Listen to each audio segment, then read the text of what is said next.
Hello everyone, and welcome to another one of our About series. Today we are going to be talking about PIP.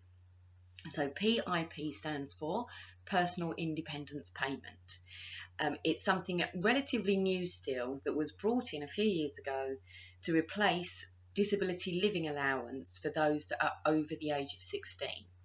So if you currently have a child with PWS who is around the age of maybe 14 to 16, then you're going to start receiving a notification telling you about personal independence payments and telling you that you need to apply. So the process when it comes to applying is exactly the same as when you apply for disability living allowance. The forms are different and the system itself is different in that it works on a score basis. So whereas with disability living allowance, you answer the questions one by one, and you have the opportunity to give lots of information about your child and their different needs, and it's awarded on the basis of what the person reading it feels and believes, whether or not you meet the criteria. When it comes to personal independence payment, there are very, very clear, very strict rules in place of having a score for each section of the form, and the score that you receive will determine whether you have the standard rate or the enhanced rate. Now again, it works exactly the same as DLA, it's just that it's called different things. So your standard rate would be the equivalent to low or middle rate on DLA, and the enhanced rate is the same as the higher rate on DLA. A lot of parents panic when it gets to the point of applying for PIP. There is a belief that it won't get accepted or that it's going to be really difficult.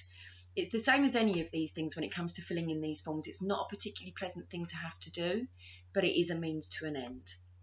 And what I want you all to remember more than anything is that we are here to help and support you throughout that process. If you can avoid getting in touch with us when you're writing your crisis, get in touch with us at the beginning. As soon as you get your forms, give us a call and let us help you. So we have documents and information that we can send you. We have another document that is similar to our DLA document that very clearly goes question by question and gives you pointers and guidance on how to answer them. Again, the same as with the DLA form, it's very much in the wording, it's in how you word it. One of the things that we all need to do as parents when it comes to filling in these forms is just to take a step back. Everything that we do for our children is second nature to us. We're so used to doing it that we don't really think about the stuff that we're doing that's different or that you wouldn't normally do for a child of the same age. So for example, your 16-year-old will need supervising around food, particularly if they are transitioning into college and you have the issues of vending machines and very crowded colleges. There's usually the need for a one-to-one. Now that wouldn't be typical of a 16-year-old.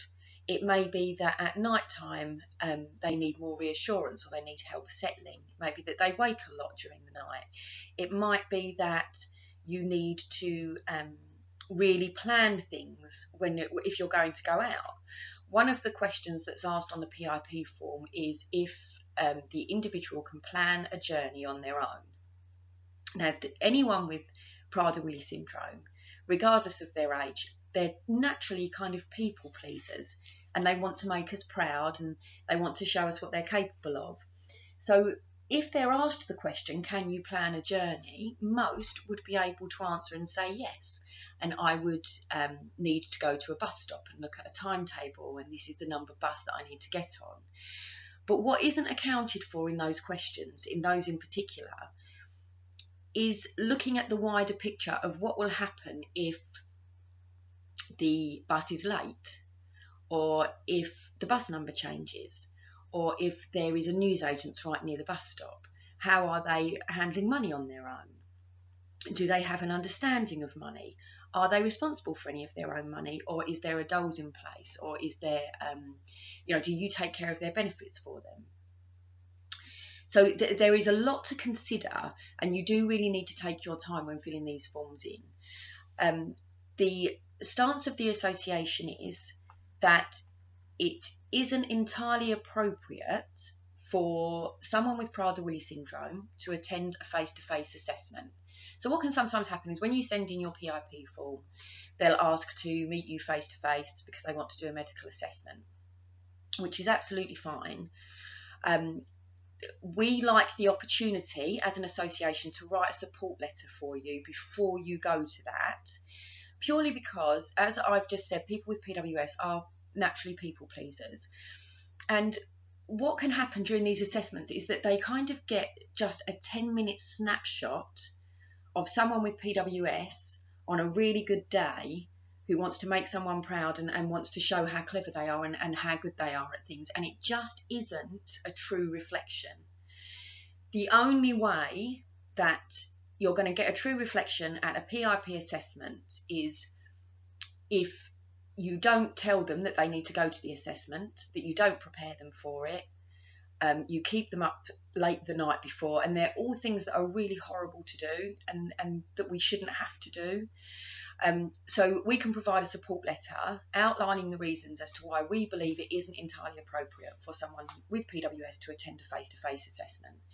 Now, it will probably be that you are still called for a face-to-face assessment, but at least they'll have that information of that they are only getting a 10-minute snapshot, and that what journeys can be like, and what, depending on how much sleep they've had and whether there's a change to their routine or whether there's something unexpected happens, that they can they've got an idea of different kind of behaviours that can happen and different situations that can come up. For me, certainly, even if someone with PWS can plan their own journey and are able to do that and are able to get themselves to the bus stop or to the train station and are able to be there by themselves, you've still got the risk that needs to be assessed of food availability and how many shops there are on the way, how many supermarkets, how many newsagents, how many cafes. It all has to be considered. So I think that's something important to take on board. Once you've applied for your PIP, the waiting time is the same as with DLA, and you should hear within about 8 to 12 weeks, depending on whether or not they have a backlog. We will always write a support letter right at the beginning when you're first applying for PIP, so do get in touch with us for that. The government website, www.gov.uk, has lots of information about PIP, how to apply for it, what it involves, what a face-to-face assessment is, and what your next steps are if you happen to be turned down. So if you are at the point where you have applied for PIP and it's come back and you've got a really low score, your son or daughter has got a really low score, I don't want anyone to panic, because you are able to appeal, you are able to ask for what's called a mandatory reconsideration. And it's basically the opportunity to send in more information, the opportunity to ask someone to look at it again and say that you disagree with the decision. So there are no hard and fast rules in place. There is no guarantee that anyone with Prader-Willi syndrome is going to get PIP. But again, our belief as the association is that everyone with Prader-Willi syndrome should be on personal independent payment. So this is just a very kind of brief outline to let you know what the process is and how we can help. If you've been turned down and you are at the point of mandatory reconsideration, do get in touch with us, because again, we can write a support letter for you. And what we want to avoid is you getting to the point where you're having to appeal or having to go to a tribunal. If you are at that stage, again, we can help you. We can write support letters, we can give you information, and we can send information to the relevant people with your permission. So I don't want anyone to panic, okay? It's just one of those unpleasant things as parents that we have to do. It is absolutely a means to an end, and it is just making sure that your son or daughter is getting everything that they're entitled to, that's all. We are more than happy to help you fill in the forms. We're more than happy to send over documents that will help you fill in the forms. So anything that we can do to help you with your understanding or with going through the process of applying for personal independence payments, get in touch with us. have a look on our website at www.pwsa.co.uk, or you can give us a call on 01332 365 676. I hope you all have an absolutely amazing day, and if you have any questions that have come up from this video, then just leave a comment below. Thank you very much. See you all soon.